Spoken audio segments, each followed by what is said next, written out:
Hello friends, मैं प्रियंका आर्या आप सबका आपके अपने YouTube channel let's start study में बहुत बहुत स्वागत करती हूँ। आज मैं आप सबके लिए करंट अफेयर की क्लास लेके हूँ।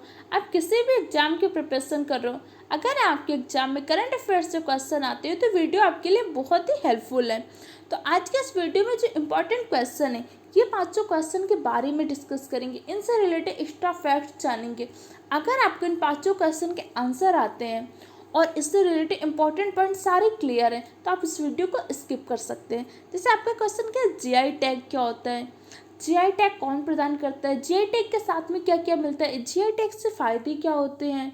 इसके अलावा हाल ही में जो किस कारीगरी को बौद्धिक संपदा का अधिकार मिला, जैसे आपकी टेराकोटा की कारीगरी को, जो गोरखपुर की टेराकोटा कारीगरी, इसको बौद्धिक संपदा अधिकार मिला है। इसके अलावा टेराकोटी कारीगरी को क्या हुआ है, आपको जीआई टैग मिला है। कश्मीरी केसर को जीआई टैग मिला हुआ है।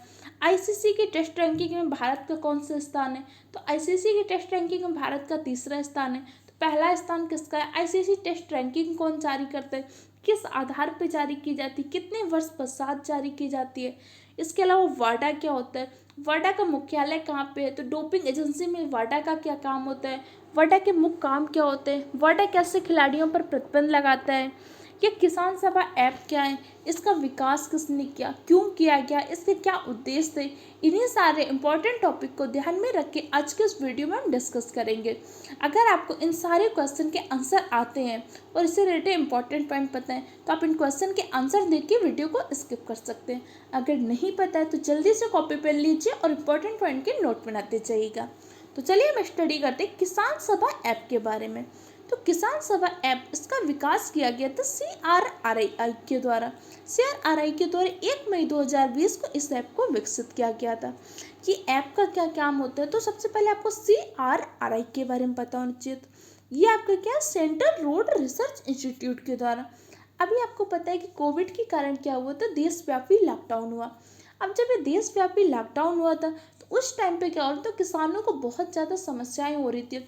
अपना जो उनके पास माल है उसका परिवहन नहीं कर पा रहे थे, उसका प्रबंधन नहीं कर पा रहे थे, उसकी आपूर्ति नहीं कर पा रहे थे, अपने माल को जहाँ भेजना है वो नहीं भेज पा रहे थे, क्योंकि पूरा क्या हुआ था, लॉकडाउन के कारण सब कुछ बंद हो गया था। किसानों की इसी समस्या को ध्यान में रख के सेंट्रल रोड रिसर्च इंस्टीट्यूट ने एक ऐप जारी किया। वो ऐप था आपका किसान सभा ऐप। इसके अलावा और पॉइंट देख लेते हैं CRRI के बारे में।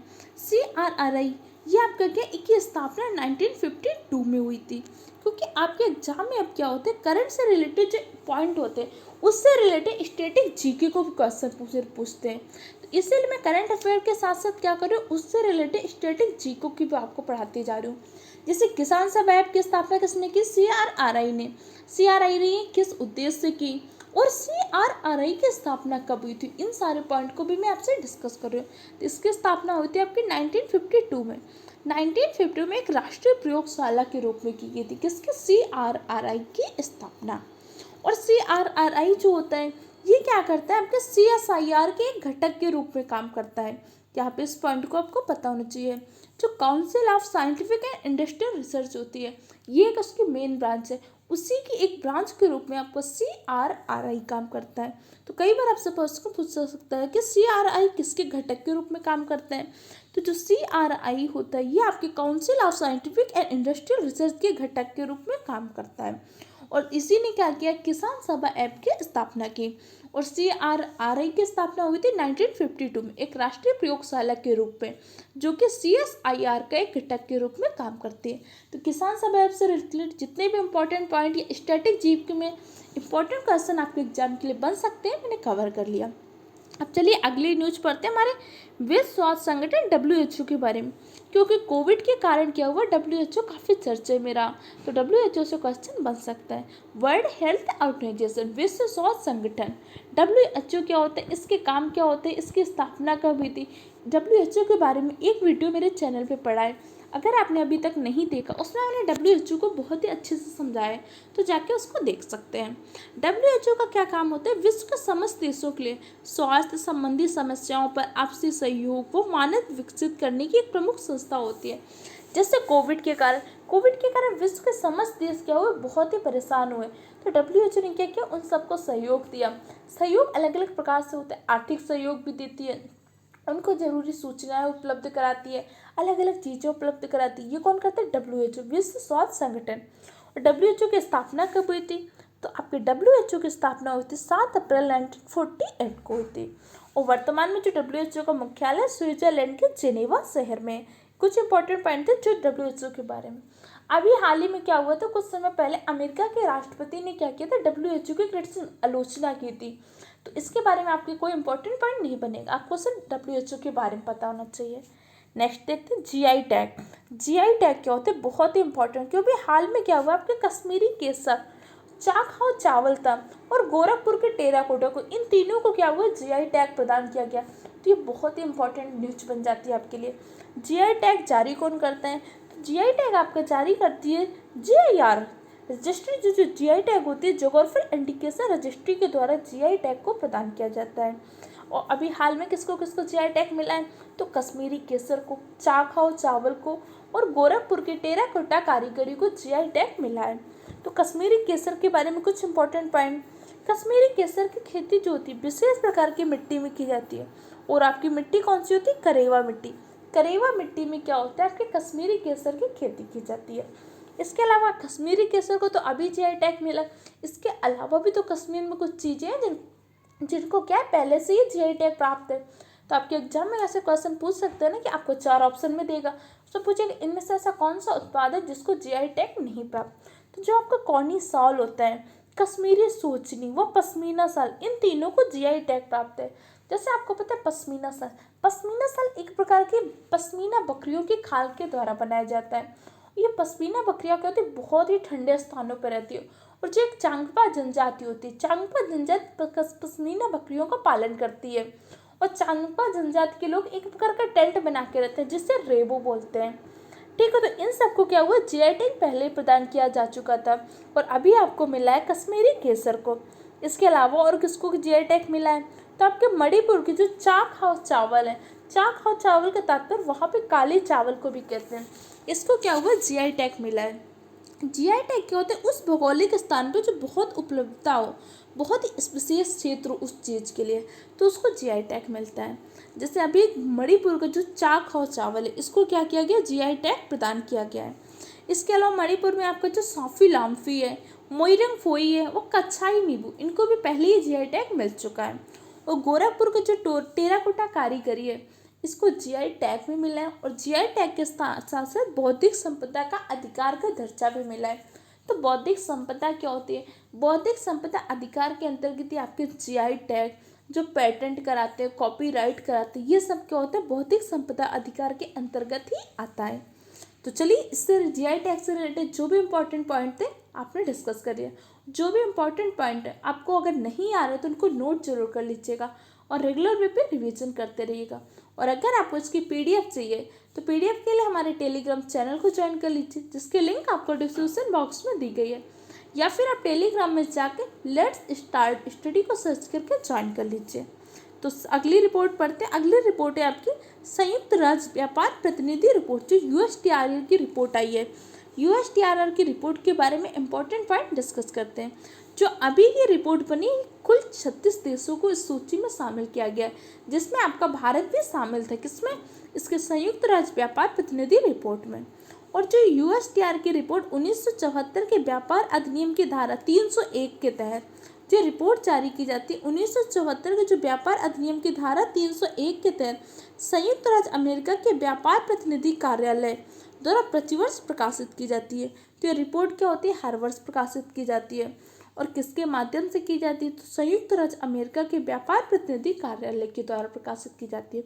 और अभी जो हाल में 2020 की रिपोर्ट आई, इसमें कुल 36 देशों को इस सूची में शामिल किया गया, जिसमें आपका भारत भी शामिल था। और इसी में क्या हुआ था? विश्व व्यापार संगठन ने बौद्धिक संपदा के बारे में बताया। और भारत में किसको बौद्धिक संपदा का अधिकार मिला था? अभी हाल में किसको? टेराकोटा कारीगरी को बौद्धिक संपदा का अधिकार भी मिला था। तो विश्व व्यापार संगठन के अनुसार बौद्धिक संपदा व्यापार का एक निजी अधिकार होता है। उन्होंने कहा जो बौद्धिक संपदा होती है, ये क्या होता है? व्यापार का एक निजी अधिकार है, जो किसी भी व्यक्ति को, किसी भी देश का हो, औद्योगिक, वैज्ञानिक, साहित्य व कला आदि के क्षेत्र में अपने मस्तिष्क की गई रचना के लिए दिया जाता है। आप किसी भी क्षेत्र में, औद्योगिक क्षेत्र में, वैज्ञानिक क्षेत्र में, साहित्य में, कला में, किसी क्षेत्र में आप कुछ नया करें अपने माइंड की, अपनी क्रिएटिविटी, अपनी सृजनात्मकता का प्रयोग करते हुए, तो आपको क्या मिलता है? बौद्धिक संपदा का अधिकार मिलता है। और बौद्धिक संपदा के अधिकार के अंतर्गत ही आपके copyright, trademark, patent, industrial design, trade secret, GI tag, ये सब क्या होते हैं? बौद्धिक संपदा के अधिकार के अंतर्गत ही आते हैं। एक बार क्या आपके यूपीपीएससी के प्री एग्जाम में क्वेश्चन पूछा गया था कि जो आपका जीआई टैग होता है और कॉपीराइट होता है, बौद्धिक संपदा अधिकार के अंतर्गत आता है कि नहीं? तो आपको पता है कि जो कॉपीराइट हो, चाहे ट्रेडमार्क हो, पेटेंट हो, इंडस्ट्रियल डिजाइन हो, ट्रेड सीक्रेट हो या फिर जीआई टैग, ये सब चीज़ें आपकी बौद्धिक संपदा के अधिकार के अंतर्गत आता है। जैसे आपने अपने बौद्धिक संपदा का प्रयोग करके कुछ नया किया तो आप उसका पेटेंट करवा लेते हैं ना, लोग किसी नई खोज की, किसी नई मेडिसिन की खोज की, तो उसका पेटेंट करवा लेते हैं। वैसे आपको जीआई टैग मिलता है और ये सारी चीज़ें आपके बौद्धिक संपदा के अधिकार के अंतर्गत आती हैं। तो अब चलिए आगे हम पढ़ लेते हैं ICC test ranking. ICC test ranking के अनुसार भारत का कौन सा स्थान है? तो भारत को स्थान मिला है तीसरा। तो चलिए देख लेते हैं, अगर भारत का स्थान तीसरा है तो दूसरा या पहला किसका है? तो मई 2020 के ताज़ा रैंकिंग के अनुसार ऑस्ट्रेलिया आपका प्रथम स्थान पे, न्यूजीलैंड दूसरे स्थान पे और भारत को तीसरा स्थान है। और आईसीसी की जो टेस्ट रैंकिंग होती है प्रत्येक 3 वर्ष के पश्चात जारी की जाती है। नेक्स्ट देख लेते हैं, आपका यस कार्यक्रम लॉन्च हुआ है। अभी कोविड के कारण क्या हुआ? विज्ञान और प्रौद्योगिकी विभाग के द्वारा 30 अप्रैल 2020 को यस कार्यक्रम लॉन्च किया गया है। तो यस कार्यक्रम क्या है? इसका मुख्य उद्देश्य क्या था? किस योजना के तहत इसको लॉन्च किया गया? चलिए देखते हैं। यस कार्यक्रम का तात्पर्य क्या है? Year of awareness in science and health के बारे में, कि जो इस टाइम पे कोविड इतना फैला हुआ था तब इन्होंने यस कार्यक्रम को लॉन्च किया। विज्ञान और प्रौद्योगिकी विभाग ने यस कार्यक्रम को लॉन्च किया। इस कार्यक्रम को लॉन्च करने का मुख्य उद्देश्य था कि कोविड-19 के प्रति जो इतना कोरोना वायरस फैला, इसके प्रति लोगों को कैसे जागरूक करना है। इसके लिए गवर्नमेंट ने अलग अलग टाइप के पम्पलेट्स बनवाए थे, बहुत सारे ऐप यूज किए, जैसे आरोग्य सेतु ऐप हुआ था। गवर्नमेंट ने अलग अलग ऐप किए, जैसे यूपी गवर्नमेंट ने अपना अलग ऐप बनाया था और अलग अलग एड्स के माध्यम से, अलग अलग के माध्यम से क्या हुआ था? जागरूकता फैलाया था। ये सब किसके अंतर्गत किया गया था? यस कार्यक्रम के अंतर्गत। और यस कार्यक्रम किसके द्वारा लॉन्च किया गया था? ये 30 अप्रैल 2020 को विज्ञान व प्रौद्योगिकी विभाग के द्वारा लॉन्च किया गया था। कोविड से रिलेटेड जितने भी अपडेट रहे, जितने नए नए ऐप लॉन्च हुए, जितने इनके ब्रांड एम्बेसडर कौन रहा, इसके या वैक्सीन, इससे वैक्सीनेशन से संबंधित या अन्य इंपॉर्टेंट पॉइंट होते हैं, इन सब से क्वेश्चन आपके एग्जाम में जरूर पूछ जाएंगे। इसलिए इन सबको बहुत अच्छे से तैयार कर लीजिएगा, इंपॉर्टेंट पॉइंट को नोट करते जाइए। और अगर आपको वीडियो हेल्पफुल लग रहा है तो हमारे चैनल को सब्सक्राइब करें, वीडियो को लाइक करें। नेक्स्ट देखते हैं, नेक्स्ट आपका एनिमल अडॉप्शन प्रोग्राम के बारे में। एनिमल अडॉप्शन प्रोग्राम अभी हाल ही के टाइम में बहुत ही चर्चा में रहा। इसका चर्चा का मुख्य विषय क्या था? इसकी वजह थी कि जो बन्नेर घंटा जैविक उद्यान है, बन्नेर घंटा जैविक उद्यान जो आपका कर्नाटक के बेंगलुरु में स्थित है, इन्होंने कहा कि अब नागरिक क्या कर सकते हैं? वन जीवों को गोद ले सकते हैं।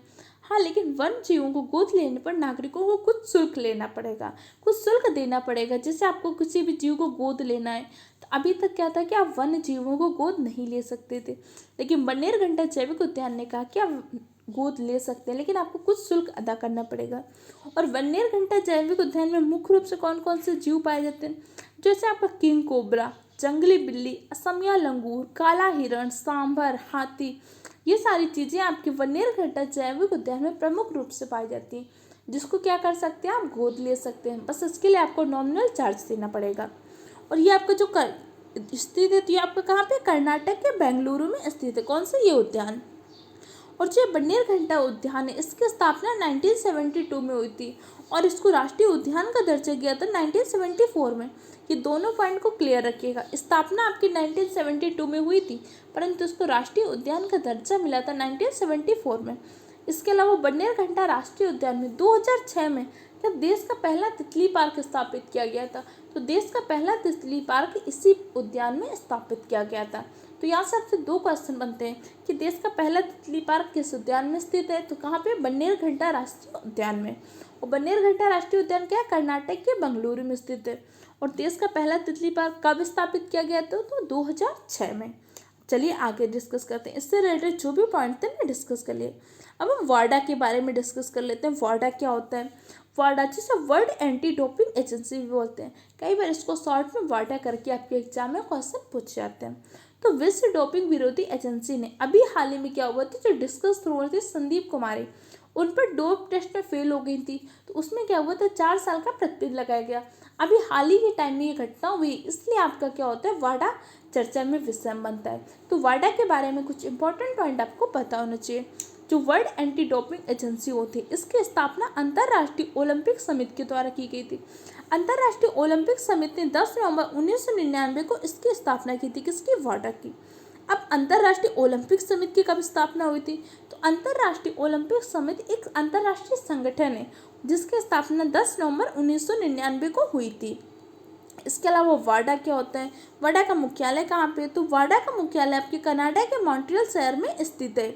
इस तरह से आज हमने कुछ इंपॉर्टेंट पॉइंट, जो महत्वपूर्ण घटनाएं आपके 6 वर्षों मतलब 6 महीने के करंट अफेयर में रही, उन सबको हम डिस्कस कर रहे हैं, जिसमें हम महत्वपूर्ण घटनाएं, महत्वपूर्ण दिवस या महत्वपूर्ण ऐप जो लॉन्च हुए, उन सब के बारे में डिस्कस करते हैं। जैसे एक एक पॉइंट उनसे रिलेटेड स्टैटिक जीके को भी कवर कर रहे हैं। इस तरह से अगर आपने इससे पहले की सीरीज को नहीं देखा तो हमारे चैनल के प्लेलिस्ट में जाइए, वहाँ से देख सकते हैं और इम्पॉर्टेंट पॉइंट के नोट्स बना लीजिए। और अगर आपको इसकी पीडीएफ चाहिए तो पीडीएफ के लिए हमारे टेलीग्राम चैनल को ज्वाइन कर लीजिए, जिसकी लिंक आपको डिस्क्रिप्शन बॉक्स में दी गई है। वीडियो कैसा लगा इसका फीडबैक कमेंट बॉक्स के द्वारा दीजिए। और हाँ, आपसे जो मैंने पहले 5 क्वेश्चन पूछे थे, उन सारे क्वेश्चन के आंसर कमेंट बॉक्स में दीजिएगा। Okay friend, thank you for the watching my video.